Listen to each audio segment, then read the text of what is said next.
Hello আমার প্রিয় বন্ধুরা, গুড মর্নিং সবাইকে। আজকে চলে আসলাম আবার একটা নতুন ব্লগ, নতুন একটা ভিডিও নিয়ে তোমাদের সঙ্গে। আজকে ভিডিওটা কিন্তু একদম অন্যরকম। তো মিডিয়াম চলছে আমাদের লাইফ, তো চলছে সেই রকমই যেমনটা আগের ভিডিওতে বলেছি। তো সবাই কেমন আছো? আশা করছি সবাই খুবই ভালো আছো।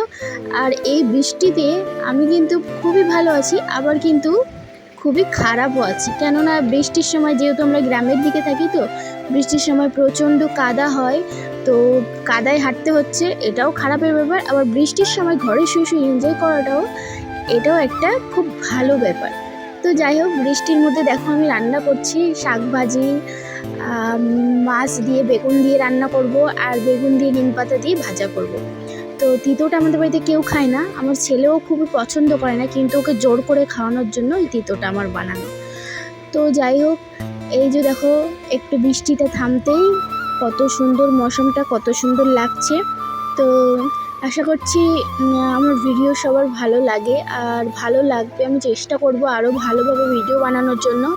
তো তোমরা ভিডিও দেখছো কিন্তু লাইক কমেন্ট করছো না, আমি সাপোর্ট পাচ্ছি না ততটা। তো প্লিজ সবাই সাপোর্ট করবে, আমার পাশে থাকবে। আমার ভিডিও দেখার জন্য অবশ্যই আমার চ্যানেলটাকে সাবস্ক্রাইব করবে। দেখা হবে নেক্সট ভিডিওতে। Bye bye.